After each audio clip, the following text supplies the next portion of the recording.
Bienvenida a los que se encuentran o se van a conectar a la transmisión y tal vez después verán también el mensaje. Bienvenidos, Dios los bendiga. La palabra de hoy es para su vida.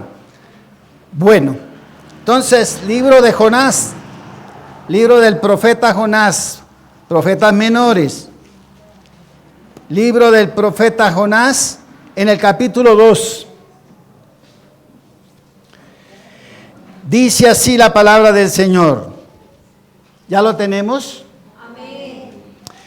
Entonces oró Jonás a Jehová su Dios desde el vientre del pez y dijo: invoqué en mi angustia a Jehová y él me oyó. Desde el seno del Seol clamé y mi voz oíste.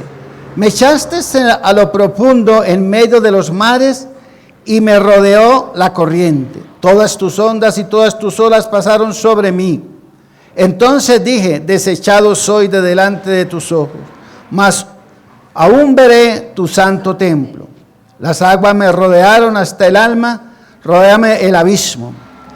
El alga se enredó en mi cabeza. Descendí a los cimientos de los montes. La tierra echó sus cerrojos sobre mí para siempre, mas tú sacaste mi vida de la sepultura, oh Jehová Dios mío. Cuando mi alma desfallecía en mí, me acordé de Jehová y mi oración llegó hasta ti en tu santo templo. Amén. Puede sentarse, amada iglesia. Hoy vamos a ver el tema de hoy, Jehová, o la salvación viene ¿de quién? De Jehová. A ver, repitamos. La salvación viene de Jehová.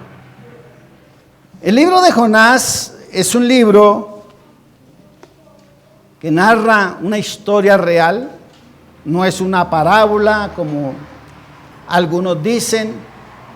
Yo les he enseñado, las parábolas no tienen nombres propios. Y entonces este libro nos deja unas enseñanzas muy importantes para la vida.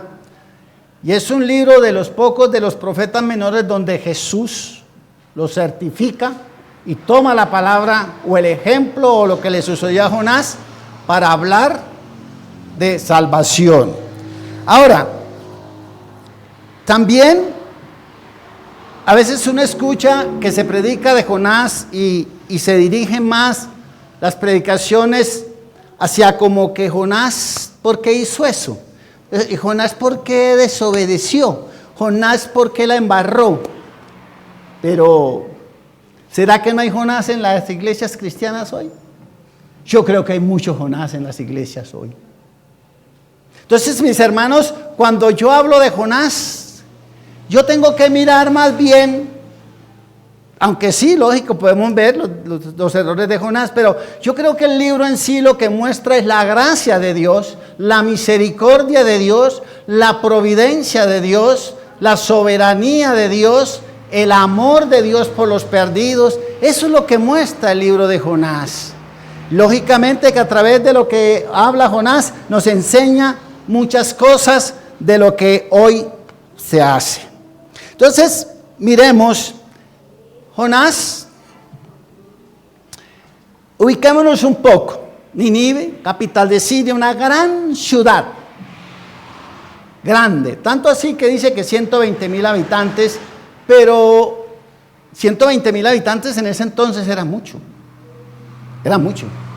Esos 120,000 habitantes también necesitaban salvación como necesitaba usted.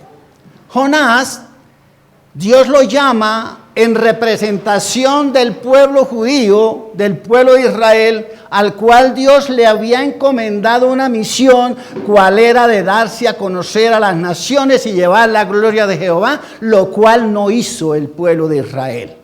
Y Jonás en este momento se convierte en el embajador ¿de quién? De Dios. Va a llevar un mensaje preciso y claro a la gente de ese entonces. Y me llama la atención que dice que no eran malos, sino que eran perversos. O sea, eran más que malos, perversos. Pero no es el nivel, no es el nivel del mal, por lo que Dios salva a la humanidad. Es por el amor de Dios a la humanidad que Él salva al perdido. Y Jonás lo llama y el Señor le dice: levántate, ve a Nínive. Yo creo que usted conoce la historia, usted la habrá leído muchas veces. Levántate, ve a Nínive y predica el mensaje. Pero como pasa para estos tiempos, Jonás, ¿qué hizo? Dice que bajó a Jope y tomó un tiquete para Tarsis, no para Nínive. Resulta que vamos a poner un pequeño ejemplo. Es como si usted estuviera en Duitama y le dijeran: ve para Bogotá y coge para Barranquilla. De aquí a Bogotá son 250 kilómetros más o menos que hay. De aquí a Barranquilla deben haber unos 700, 800 kilómetros, porque solo de aquí a Bucaramanga son 320 kilómetros. Y como 500 que son de Bucaramanga a Barranquilla. O sea que, ¿qué prefirió Jonás? Lejos. Me voy lejos donde el Señor no me encuentre. Me voy lejos. Y el Señor verá qué hace con quién. Con Nínive. ¿Cuántos dicen a veces en las iglesias: me voy? Y el pastor verá qué hace. Pero es interesante que Jonás, confiado en sí mismo, que pensaría: no, yo me voy y eso no es problema mío. Ahora, muchos dicen que Jonás no fue a predicar a Nínive porque la gente era malvada y perversa. Pero realmente, cuando se hace un estudio profundo de Jonás, Jonás sabe por qué no fue a Nínive o no quería ir a Nínive: para que la gente no se salvara. Dentro de la cultura judía, en ese entonces, del pueblo de Israel, ellos eran los únicos que se salvarían y eran los únicos que se iban a salvar, según ellos. Y esa condición los llevó a creer que eran los que estaban por encima de todos, y entonces para ellos era una ciudad impía, era una ciudad que no merecía el perdón de Dios y muchas cosas más. Jonás, vamos a hacer un pequeño bosquejo rápido. Jonás toma esa decisión de irse a donde Dios no lo había mandado. Y yendo en el camino, Dios es soberano, es el creador, y Él hace como Él quiere. Dice la palabra que yendo ya en el mar, Dios levantó ¿qué? Una gran tormenta. Tanto así que el barco parecía que se fuera a partir. Era tremenda la tormenta que había. Y me llama la atención un dato. Y eso está, creo que, voy a leer en la nueva traducción viviente. En el versículo 6 dice así, de capítulo 1, voy a estar en todo el libro de Jonás, los que están en audiovisuales. Dice el capítulo 6 del capítulo 1, el versículo 6 dice: así que el capitán bajó a buscarlo. ¿Cómo puedes dormir en medio de esta situación? Le gritó: levántate y ora por tu Dios, quizás nos preste atención y nos perdone la vida. Hay algo aquí interesante. La tormenta se había desatado. ¿Y qué hizo Jonás? Se fue a dormir. ¿Quién desató la tormenta? Sí, pero ¿quién la provocó? Jonás. Quizás no le habrá pasado a usted, hermano, que usted provoca la tormenta en su vida y luego dice que todo está bien, porque esa es una falsa paz. Muchas veces la gente está viviendo tormentas y está viviendo situaciones difíciles y dice que está en completa paz. El mar estaba bravo, el barco estaba a punto de hundirse, de quebrarse, pero Jonás dormía tranquilo.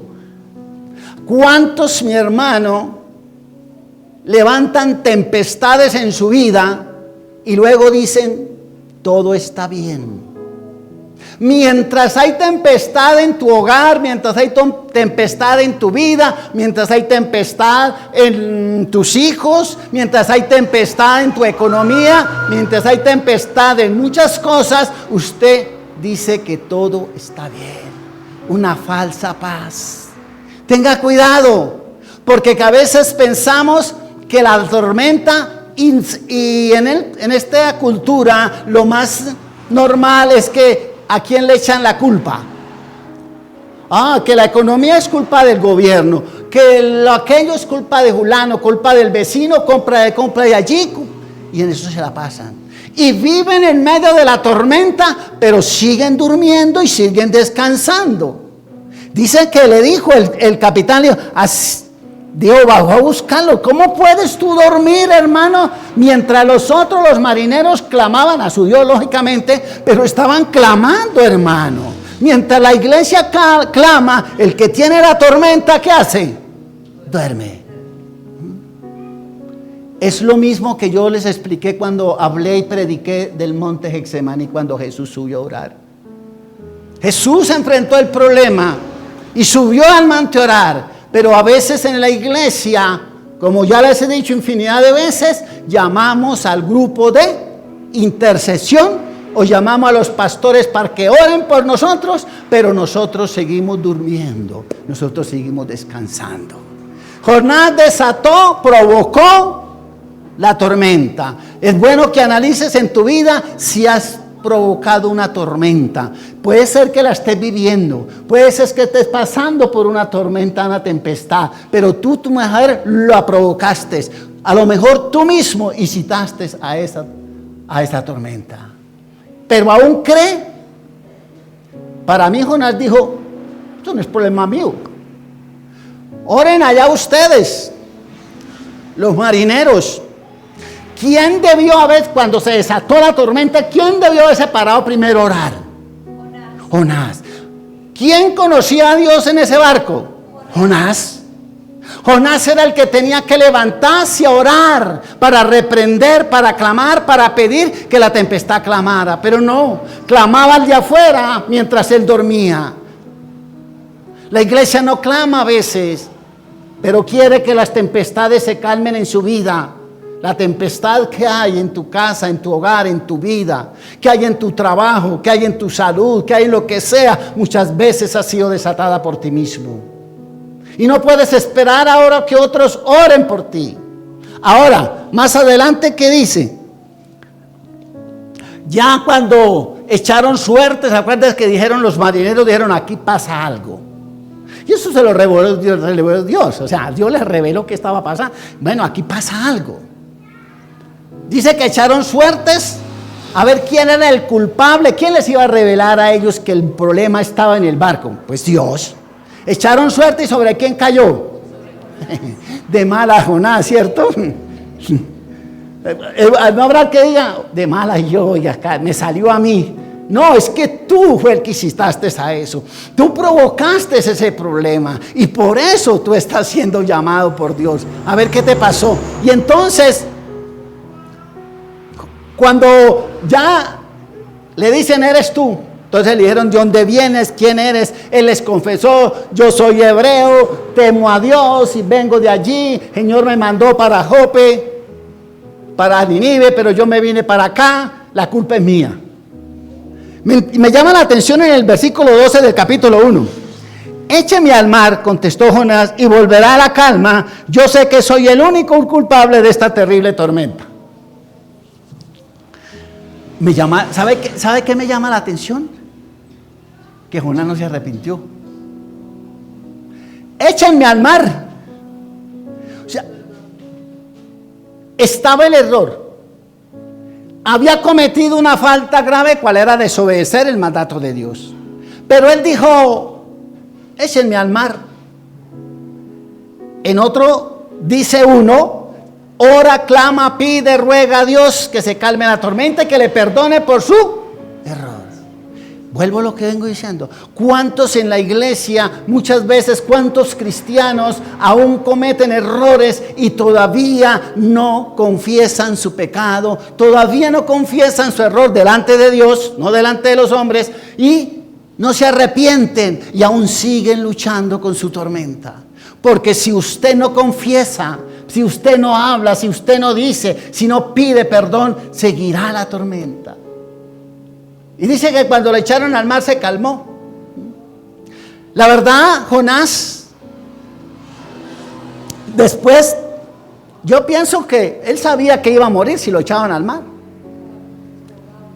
A lo mejor diría, y así me evito de ir ¿a dónde? A Nínive, hermano. Es que el ser humano es muy duro a veces. Y por eso Dios a veces sacude al ser humano duro. En Hebreos dice que al que ama a Dios, lo disciplina. Como el padre disciplina al hijo. Disciplinaba, porque ahora poco los padres disciplinan a los hijos. Pero lo disciplina. Lo pone en el sitio. Jonás pensó que él podía evadir lo que Dios le había dicho que fuera a hacer. ¿A cuántos habrá llamado Dios que hoy están escondiéndose del llamado de Dios? ¿A cuánto Dios les habrá llamado a servirle y le están huyendo al servicio? ¿A cuánto Dios los habrá llamado a que participen de la comisión, pero están todavía diciendo, tengo paz en mi casa, y la casa no tiene paz? Ahora, aquí dice algo interesante. Entonces Jonás, y dice que cuando lo echaron, el mar se calmó. Vamos. ¿Quién provocó la tormenta? Jonás. ¿Quién le tocó calmar la tormenta? Sí, pero ¿a quién? A través de Jonás. O sea, lo que Dios hizo, lo hizo porque Jonás provocó eso. Si Jonás se va para Nínive, ¿qué pasa? No pasa nada. Porque es que entienda, amada iglesia, que el juicio de Dios viene porque el hombre lo provoca. Porque el hombre es el que provoca el juicio de Dios. Y aquí cuando Jonás es echado al mar, la tempestad se calma. Lo mismo que les decía en la enseñanza del monte Sinaí, del monte Getsemaní. Lo mismo. Tú provocaste la tormenta. Tú mismo la vas a calmar. ¿Y cómo vas a calmar tu tormenta? Ya sabemos. Ora, ruega, pide, lucha, clama, llora, gime, pero hagas algo para que la tormenta que estás viviendo pase. A veces el cristiano vive vidas que no son reales. Aparentan vidas de paz y de tranquilidad cuando en su casa, en su vida, hay tormentas. Y aquí dice que la tormenta se calmó. Ahora vamos al capítulo. Luego ya Jonás, estando en el vientre del pez, es decir, la Biblia no habla de ninguna ballena. Los que hablan de la ballena son los que hicieron una canción, La ballena de Jonás, que creo que fueron los hispanos. Y la Biblia no habla de ballena, habla de un gran pez. Y ese pez tuvo que crearlo Dios para que Jonás viviera ahí 3 días, ¿sí? ¿Cómo respiraba? Es decir, si usted se pone a hacer un análisis, ¿cómo estuvo Jonás 3 días? Ahora Jonás allá sí no durmió. No, allá no durmió. Allá dice que clamó y dijo, Señor. Miremos algunas de las. En el versículo dice, invoqué en mi angustia a Jehová, y él ¿qué? Me oyó. Desde el seno del Seol clamé y mi voz oíste. Me echaste a lo profundo en medio de los mares y me rodeó la corriente, y todas tus ondas y todas tus olas pasaron sobre mí. Que es lo mismo que dice el Salmo 42. Todas tus olas y todas tus ondas pasaron sobre mí. Pero de día mandará el Señor su misericordia y de noche su cántico estará conmigo, y mi oración hacia ti, Jehová. Allá no durmió Jonás.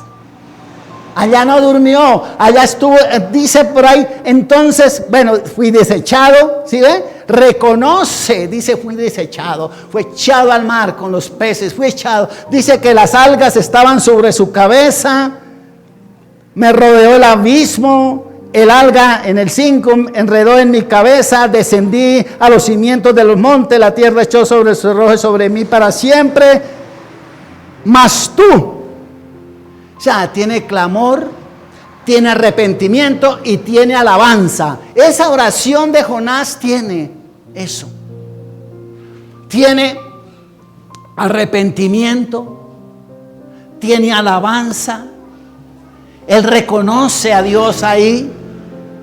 Y entonces, mis hermanos, continuamos y dice, cuando mi alma, en el 7 dice, cuando mi alma desfallecía en mí, me acordé de Jehová y mi oración llegó hasta ti en tu santo templo, mi hermano.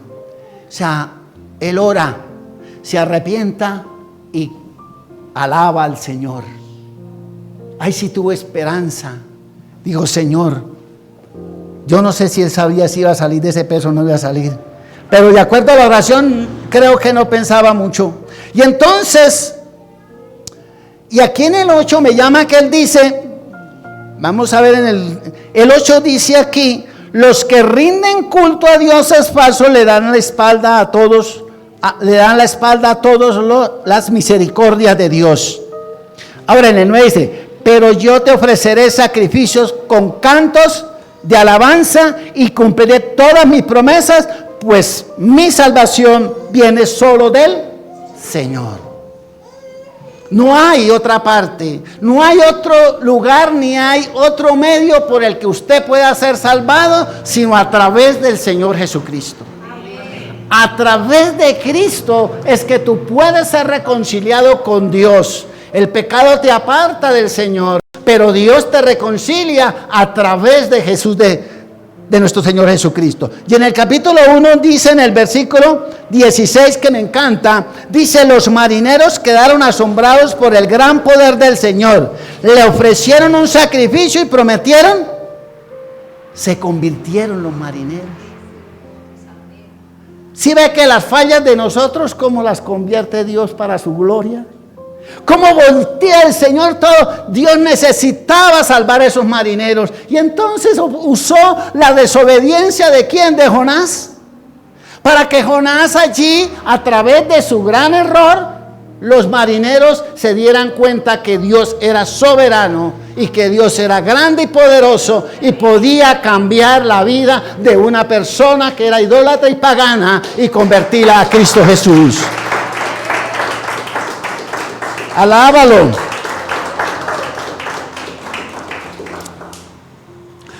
Miren, hermanos,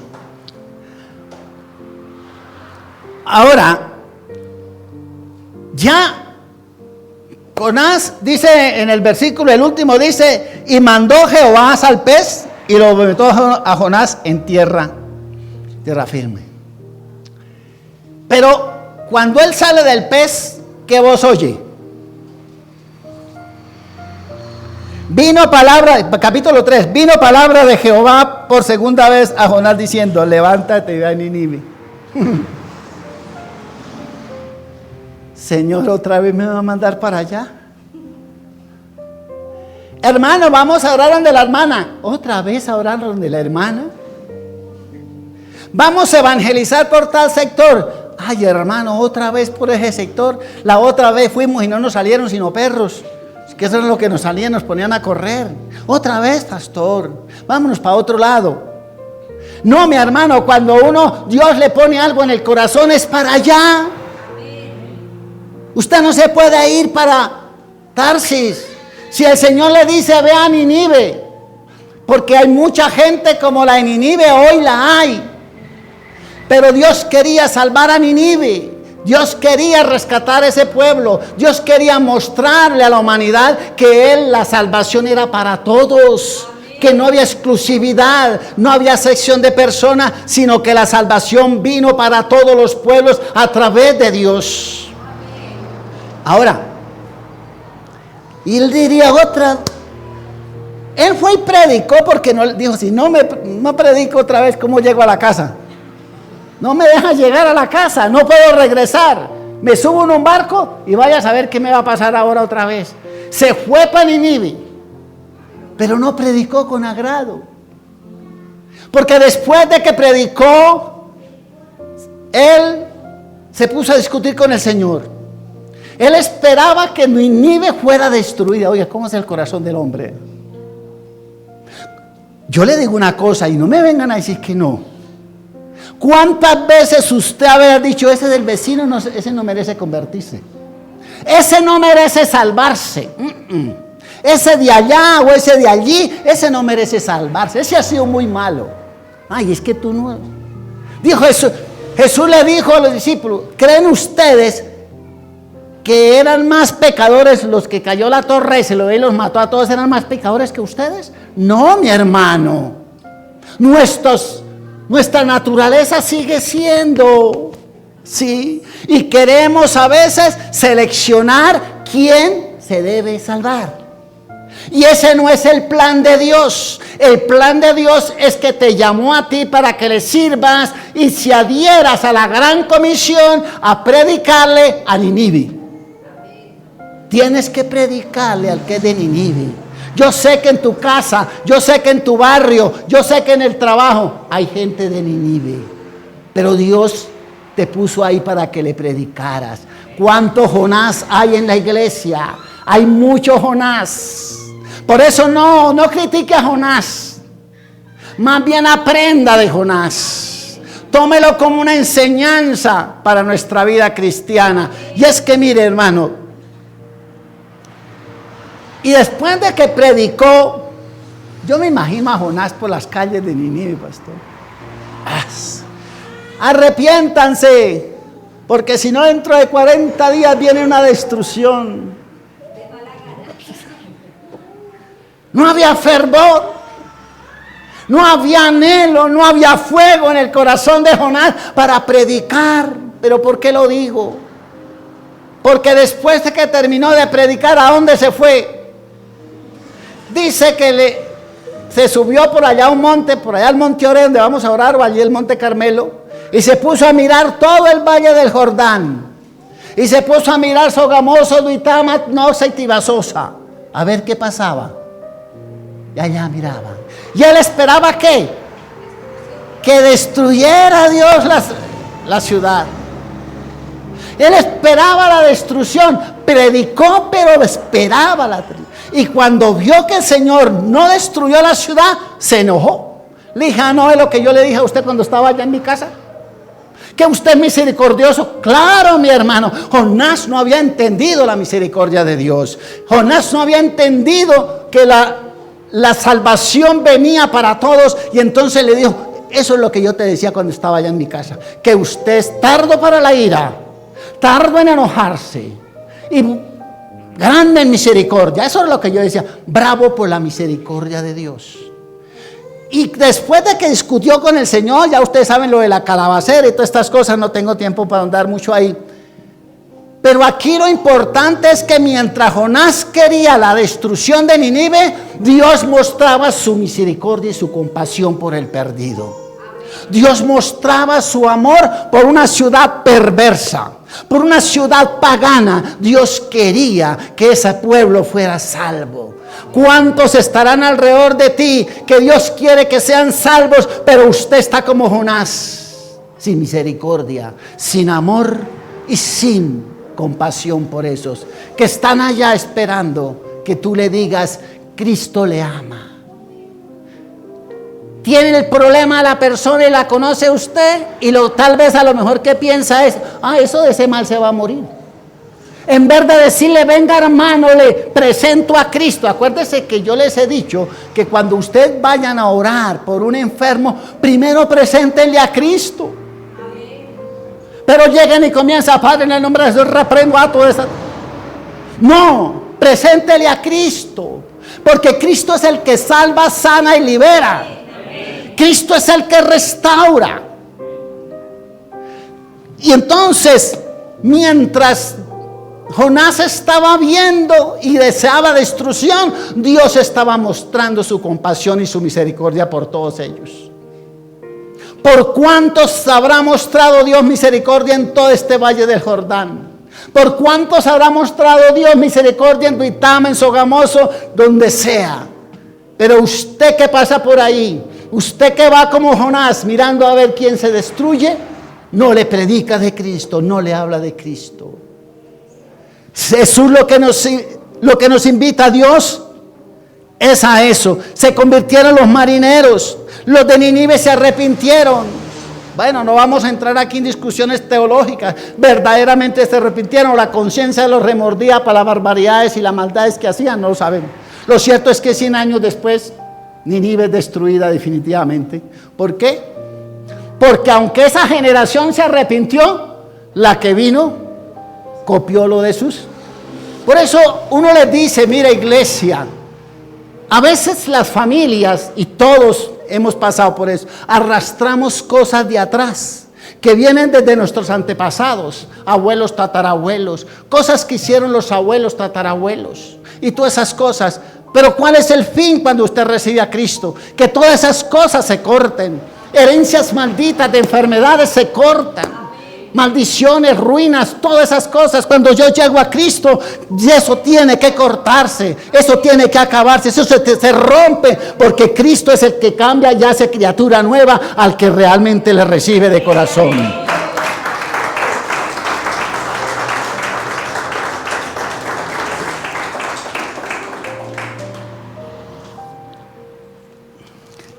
Y quiero ya para cerrar,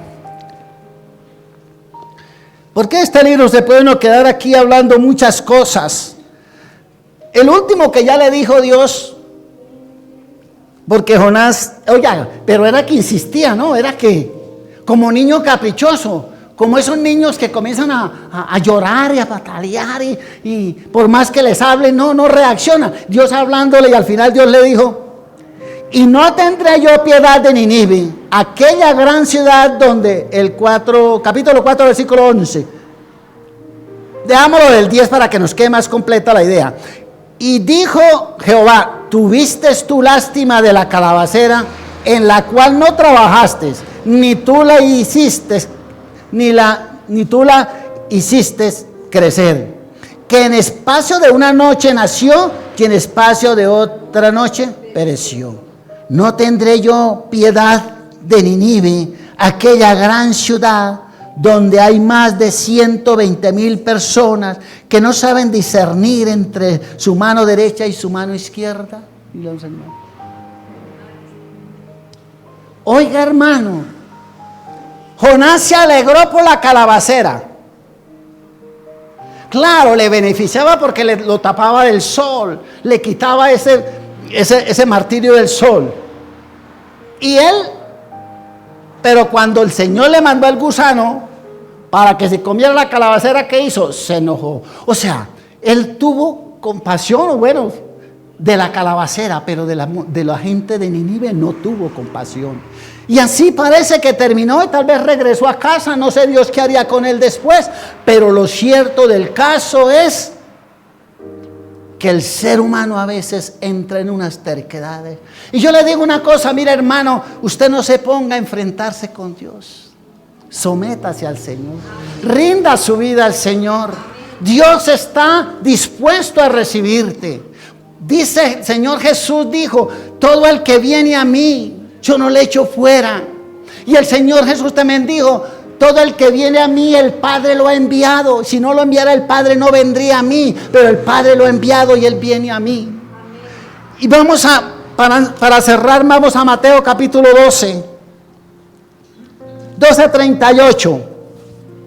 Entonces respondiendo algunos de los escribas y los fariseos, Mateo 12:38, diciendo, Maestro, deseamos ver señal de ti. Hermanos,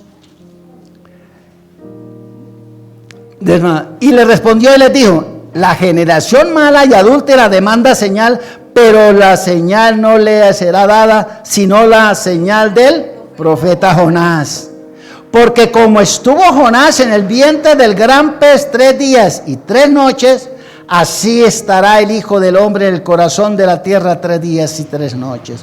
Los hombres de Nínive se levantaron en el juicio con esta generación y la condenarán, porque ellos se arrepintieron a la predicación de Jonás, y aquí más que Jonás en este lugar. La reina del sur se levantará en el juicio con esta generación y la condenará, porque ella vino de los fines de la tierra para oír la sabiduría de Salomón, y aquí más que Salomón en este lugar. Mire lo que dice el Señor. Los de Nínive a la predicación de Jonás se convirtieron. Pero el Señor les estaba predicando a los de ese tiempo, digamos así. Les estaba enseñando a los escribas, a los fariseos y todos. Y ellos no aceptaban el mensaje. Y Él les dijo, he aquí más que Jonás. Era el mismo Jesús predicando. Pero la generación de ese tiempo no se convertía. La generación de ese tiempo rechazaba el mensaje.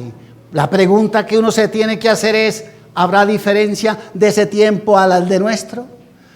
¿Cuántos rechazan el mensaje del Señor? Se predica aquí, se predica allí y se lleva el mensaje de Cristo, pero la gente no quiere recibir a Cristo. La gente quiere vivir en su mundo, quiere vivir en un mundo de tragedia, en un mundo de lo que sea, pero él rechaza el mensaje de Cristo. La gente de ese tiempo rechazó el mensaje, tanto así que Jesús, de 500 más o menos discípulos que tenía, ¿con cuántos se quedó? 12. Y de esos todavía había uno que se torcía. Entonces, mis hermanos, ¿de dónde? Es el mismo tiempo que estamos viviendo. Hay muchos Jonás que no se adhieren a la gran comisión. Hay muchos Jonás en la iglesia, en el cristianismo de hoy, huyéndole del llamado de Dios. Hay muchos Jonás en las iglesias que no tienen misericordia del perdido y no le predican al perdido. Hay muchos Jonás hoy entre el cristianismo que no está cumpliendo con la gran comisión. Y hoy se predica el mensaje, pero el mensaje sigue siendo rechazado. El mensaje sigue siendo rechazado. No quieren a Jesús como Salvador y menos como Señor, porque muchas veces quieren, Señor, sálvame, pero yo hago lo que yo quiero. Si usted recibe al Señor como su Salvador, tiene que recibirlo como su Señor, su amo. Usted tiene que entregar, rendir su vida a Él. Ya tú no haces lo que tú quieres, tú vas a hacer la voluntad de Dios, tú vas a hacer la voluntad de Cristo, es lo que tú vas a hacer. Pero al hombre no le gusta hacer la voluntad. ¿Le gustó a Jonás hacer la voluntad de Dios? No, mi hermano, no. Por eso digo, hay mucho Jonás en el cristianismo hoy. No quiere hacer la voluntad de Dios, no tiene misericordia y no le preocupa el perdido, sino que yo ya soy salvo, tranquilo, ya, entonces ya yo soy salvo ya. Pues dice a uno, quién sabe si realmente en un examen lo pasará. Pero el Señor, entonces, amada iglesia, yo quiero que la iglesia, manantial de Dios,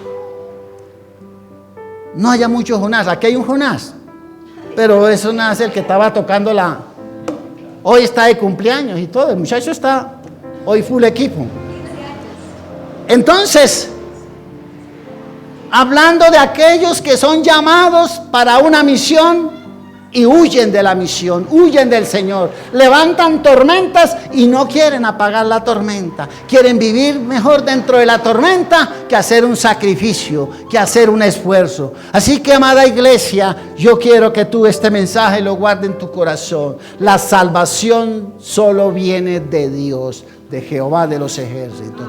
No hay otro camino para ser salvo. Si a usted le pintaron otro camino, le están diciendo mentiras. El único camino hacia la salvación es el Señor Jesucristo. Él dijo en Juan capítulo 14 versículo 6, yo soy el camino, la verdad y la vida, y nadie viene al Padre sino por mí.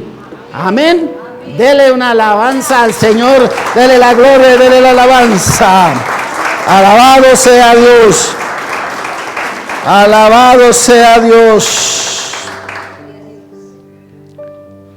Así que póngase de pie, mi amada iglesia. Lloremos para que el espíritu de Jonás, los que estuvieron en las redes sociales, muchas gracias. Dios los bendiga y esperamos que nos volvamos a ver en el próximo domingo en otra transmisión más. Feliz de semana y una bendecida, pero gran bendecida semana para ustedes.